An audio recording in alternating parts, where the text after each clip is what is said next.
Welcome to the virtual race brief for the Pennine Barrier Ultramarathon. My name is Wayne Drinkwater. I am the event director at GB Ultras, and today we're going to talk you through some of the key points that you need to know for the race itself.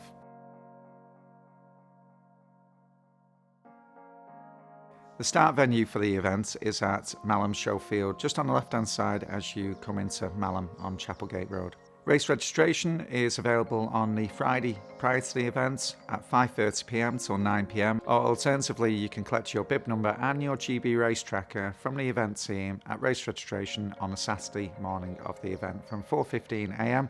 up until 5:30 a.m.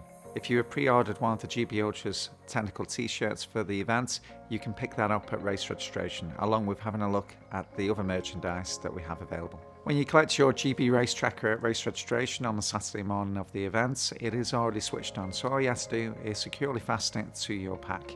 There is a Velcro fastener on the rear of the tracker, which allows you to securely fasten the tracker to your shoulder strap or the back. Please note that the tracking is updated at 2-minute intervals if there is GPS signal. In an emergency, there is an SOS button on the tracker, just on the front of the tracker, just where the race tracker logo is. If you gently push that button down for 3 seconds, that will alert Race HQ that there's an emergency. Pressing the SOS button for 3 seconds is no substitute for speaking to Race HQ on the phone. Please ensure that you hand your tracker back to the event team at the finish line of the event. Alternatively, if you decide not to continue during the race, please ensure that you hand your tracker back to the event team at a checkpoint. The race starts at 6 a.m. sharp. So the route itself for the Pennine Barrier Ultramarathon follows the Pennine Way initially. It follows it to checkpoint 1, which is beside Pennygent. As you get to the summit of Pennygent, you'll then start following the Yorkshire Three Peaks. So the Pennine Way is a national trail, one of the oldest national trails that we have in Britain, and the Yorkshire Three Peaks is a really well marked route, and it follows this Pennygent to Whernside, Ribblehead Viaduct and Whernside, and then over to Ingleborough to complete the Yorkshire Three Peaks. And then when you reach the checkpoint at Horton and Ribblesdale, which is checkpoint 4, you'll be then retracing your footsteps along the Pennine Way to head over back to Malham. There will be some signs up, directional arrows during the beginning of the race, just to kind of keep you en route, but because it does use national trails such as the Yorkshire Three Peaks and the Pennine Way, there's no need for extra markers. So checkpoints during the Pennine Barrier Ultramarathon. Checkpoint 1 is at Silverdale Road, that's 12 miles into the event. Checkpoint 2 is at Ribbledale Viaduct, and that is 21 miles into the race. Checkpoint 3 is at Philpin Farm Campsite, 26 miles into the event, and that is after descending Whernside. Checkpoint 4 is at Horton and Ribblesdale, that is 34 miles into the event, and that is after descending Ingleborough and completing the Yorkshire Three Peaks. You'll then head over to checkpoint 5, which is 38 miles into the event, and that is at Silverdale Road. From there onwards, you're going to be retracing your footsteps, with the exception at the top of Malham Cove, where you'll be taking a left rather than a right down the steps. The finish for the race is at Malham Showfield, which was also the start venue. At the checkpoint locations for the event itself, please respect any support crew restrictions that we might have in place. So we might say that there's limited parking at a certain checkpoint, which means that support crews are not permitted. The GPX is available to download off the GB Ultras website for the event. If there are any diversions in the lead up to the race, we will let participants know via email and issue a new GPX for the race. The diversions sometimes are essential works deemed necessary by the local authority or the landowner. It is out of our hands, but we will ensure that a diversion is suitably marked if needed. No paces are permitted for the 50-mile event. This is to ensure that it is equal and fair for all participants who are entered into the event. A pacer is somebody who you have arranged to meet you on the route and run a section with you. That is not permitted. You are also not permitted to have anybody else carry your mandatory kit throughout the event.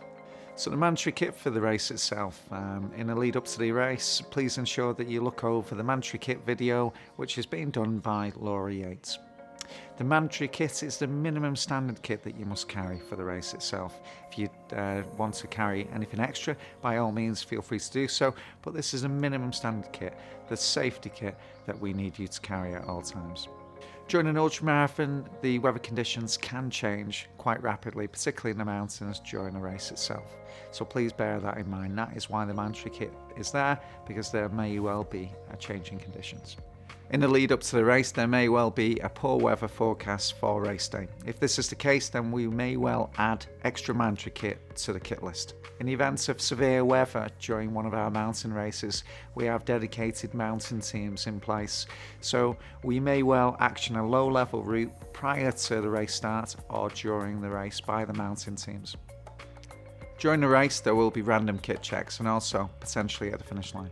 If you are found not to be carrying the mandatory kit for the race itself, you could be disqualified, or there may well be time penalties imposed. During the race itself, it's important that we all play our part to respect the environment that we're in.